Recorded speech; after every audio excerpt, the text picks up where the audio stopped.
ह्याच्या आधी की मी आजच्या रिव्ह्यूला सुरुवात करीन, मला जरा नजर काढायची आहे. तुमची, माझी, कोणाचीच नाही, पण सिनेमाची. सुपर डुपर या चित्रपटाबद्दल मी बोलतेय आणि कसलं भन्नाट सरप्राईज घेऊन हा सिनेमा माझ्यासमोर आला.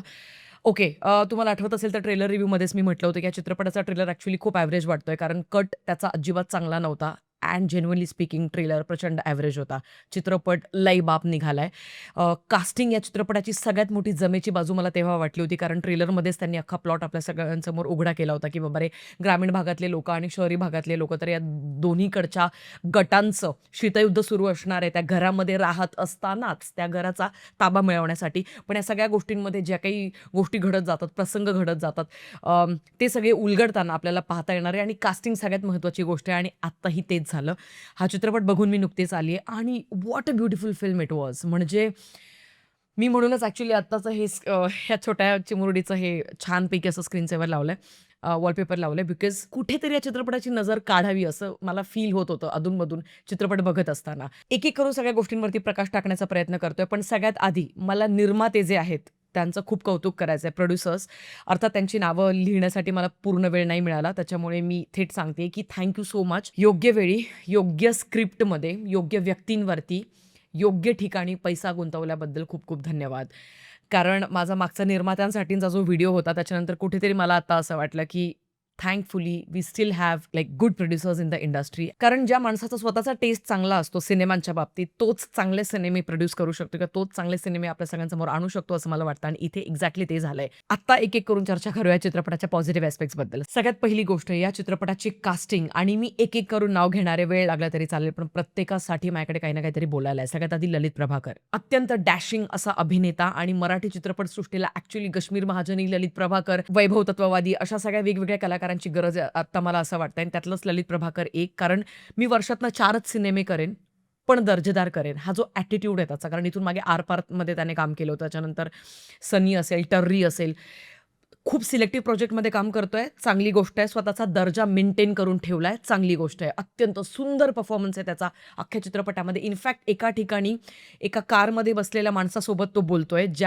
त्याचा जो एक मोनोलॉग आहे, तो खूप तळमळीने त्यांनी डिलिव्हर केलेला आहे आणि तो खूप पॉवरफुल मोनोलॉग आहे असं मला वाटतं. पुढची अभिनेत्री विदुला चौगुले. अत्यंत लाऊड ती मला वाटत होती. सुरुवातीच्या 10 ते 12 मिनिटं अगदी असहनीय झाली होती. मे बी तिचं ॲक्चुअली कॅरेक्टरच तसं लिहिलेलं आहे. अत्यंत इमॅच्युअर्ड कॅरेक्टर. पुढचा मागचा कसलाच विचार नाही करणार. तोंड उघडलं की जे शब्द येतायत ते अगदी म्हणजे there is no filter actually. Direct बोलून मोकळं व्हायचं.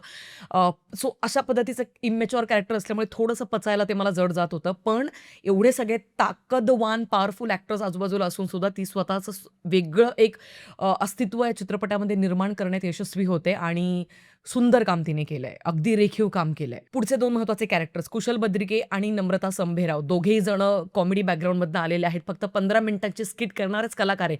ही एक चौकट मोडून स्वतःचं अस्तित्व सिद्ध करणारे हे मराठीतले हिरे आहेत, याचा मला अभिमान वाटतो. आणि मी नेहमी या मताची आहे, गेली कित्येक वर्ष आपल्या चॅनलवरती बोलत आली आहे, की जरी हास्य जत्रेतले कलाकार असतील किंवा जरी चला हवा युद्धामधले कलाकार असतील, पण एक स्वतंत्र स्क्रिप्टसुद्धा ते डिझर्व्ह करतात. स्वतंत्र रोलसुद्धा ते सिनेमांमध्ये डिझर्व्ह करतात अँड बिलीव्ह मी त्यांनी या चित्रपटामध्ये स्वतःचं अस्तित्व निर्माण केलंय. लय भारी. पुढची व्यक्ती शशांक शेंडे. जर हे पात्र या सिनेमामध्ये नसतं, तर सिनेमाला काही अर्थ एवढा उरला नसता असं मला वाटतं.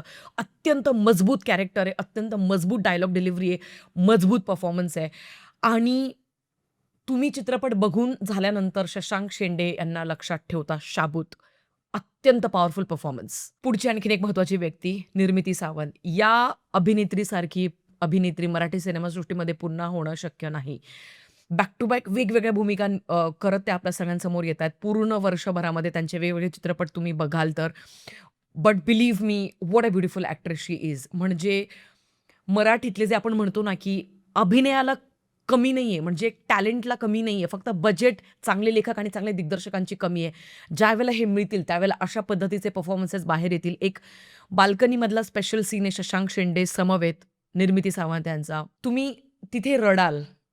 इमोशनली इतकी डेप्थ आहे त्या सीनमध्ये आणि ज्या पद्धतीने निर्मिती सावंत आणि शशांक शेंडे तो सीन परफॉर्म करतात, म्हणजे माझ्याकडे शब्द नाहीये तो त्या सीनबद्दल त्यांचं कौतुक करण्यासाठी. पुढची अभिनेत्री प्रतीक्षा कोते. अत्यंत कमी टाईम स्पेस मिळालेला आहे, अत्यंत कमी डायलॉग्स आहेत, पण तरीसुद्धा अत्यंत सिक्युअर्ड अभिनेत्री, अत्यंत मॅच्युअर्ड अभिनेत्री आहे आणि सुंदर परफॉर्मन्स दिलाय. त्याच्यानंतर 2 आत्या, 2 लहान टाबरं, 2 लहान मुलं म्हणजे आणि 2 बकऱ्या ह्या सगळ्यांनी सुद्धा उत्तम काम केलंय आणि मिठाचं काम त्यांनी केलंय. मुन्ना मधुबाला कुठे बी जाणार आहे. मुन्ना मधुबाला हा आमचा मुन्ना आणि मधुबाला कळलं का? ओव्हरऑल मी इतकं स्पेसिफिक होऊन पहिल्यांदा यासाठी बोलते कारण ह्या चित्रपटाची कास्टिंग, या चित्रपटाची सगळ्यात मोठी जमेची बाजू आहे आणि यांनी चित्रपट फाडलाय अक्षरशः. या चित्रपटाचे स्पेशल 3 महत्त्वाचे सीन्स. पहिला सीन तर मी सांगितला शशांक शेंडे आणि निर्मिती सावंत यांचा बाल्कनीतला एक सीन आहे.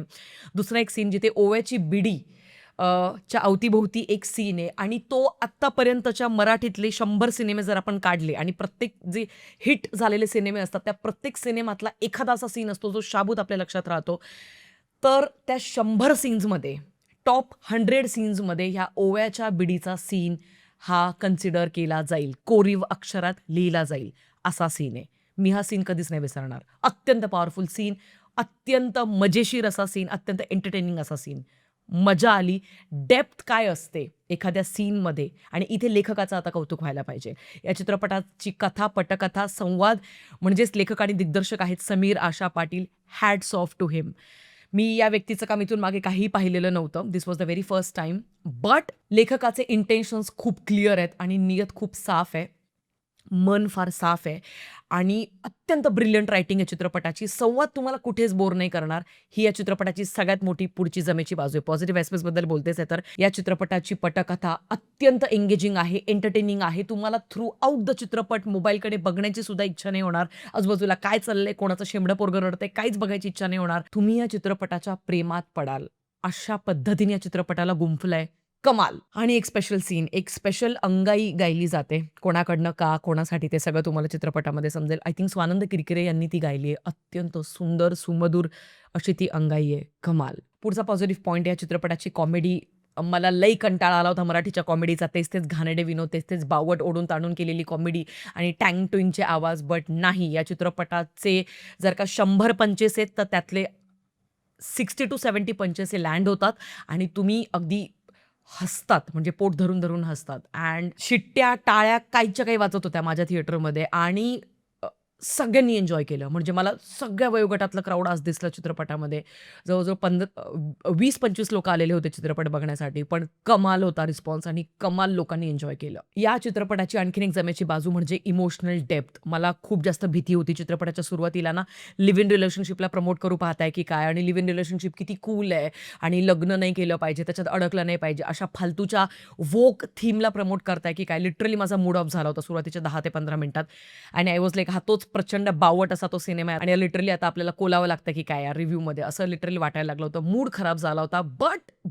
बट अजिबात नाही. मेकर्सचे इंटेन्शन चांगले आहेत आणि लेखकाला त्याचं श्रेय 100% जायला पाहिजे, म्हणजे द्यावंच लागेल. सो या चित्रपटाची इमोशनल डेप्थ खूप महत्त्वाचा भाग आहे या चित्रपटाची आणि तुम्हाला आवडेल हा चित्रपट यार. पुढचं एक स्पेशल मेन्शन मी देऊ इच्छिते. कॉस्ट्युम डिपार्टमेंट अनुत्तमा म्हणून या एका मुलीने सांभाळलंय आणि यार कमाल सांभाळलंय.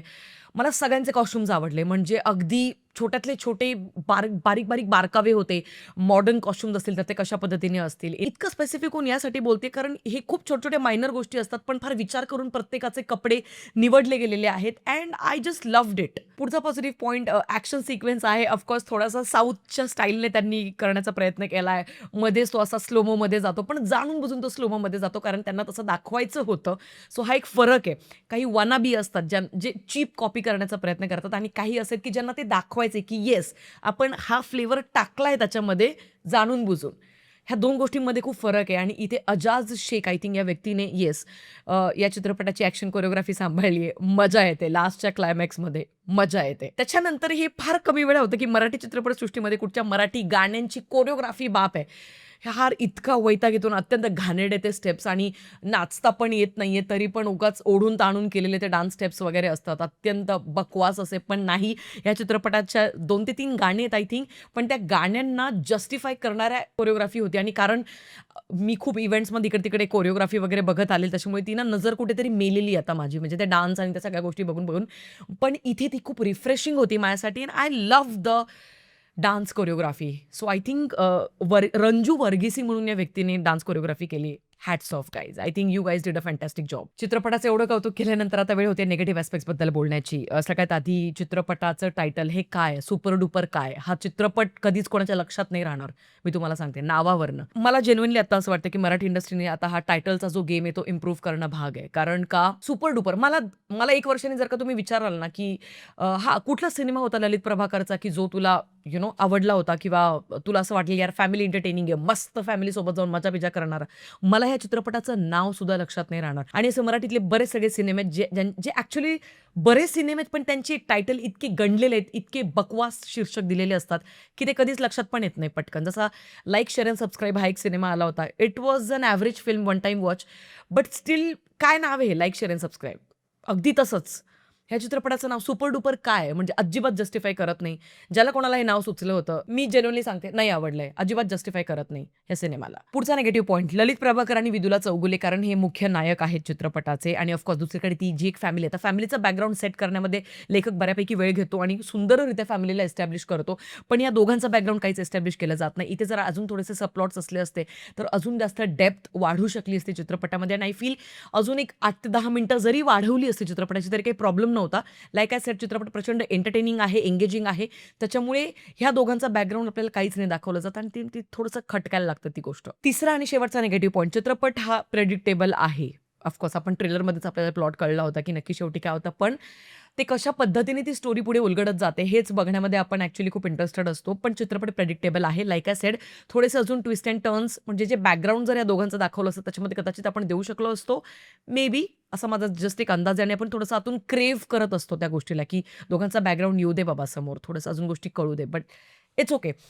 हे मायनर ॲक्चुअली ऑब्झर्वेशन्स आहेत. I just love the film. मला हा सिनेमा खूप जास्त आवडलाय. I would love to give 4.25 stars out of 5 to this film. And Lalit Prabhakar please असेच चांगले दर्जेदार सिनेमे चूज करत राहा. फक्त पैशांसाठी बावट कुठल्याही सिनेमांमध्ये प्लीज साईन नको करू. आय डोंट नो आपण हे म्हणणं सुद्धा कितपत आपल्या हक्काचं आहे. पण ॲज अ सिनेफाईल म्हणून आपण ते म्हणू शकतो. अत्यंत सुंदर असा सिनेमा. जर का तुम्ही हा सिनेमा अजून बघितलेला नाहीये तर ते तुमच्यावरती आहे. तुम्हाला बघायचा आहे, नाही बघायचा हा माझा रिव्ह्यू होता आज सुपर डुपर या चित्रपटाचा. असेच सिनेमांचे रिव्ह्यूज येत राहतील. आणि हो, सखी ग साजनी या चित्रपटाने प्रचंड निराशा केली आहे. या चित्रपटाचा सुद्धा रिव्ह्यू पटापट येतोय बॅक टू बॅक या चॅनलवरती. सिटी लाईट्स मराठीला अजून सबस्क्राईब केलं नसेल तर काय करताय मंडळी? का बरं नाही करत आहे म्हणजे तुम्ही सबस्क्राईब? कोण अडवतंय तुम्हाला? कोणाचं प्रेशर आहे? कोणाची भीती आहे तुम्हाला? करा ना सबस्क्राईब. काय बिघडतंय? फुकट आहे. भेटूया पुढच्या व्हिडिओमध्ये. तोपर्यंत काळजी घ्या. Peace out.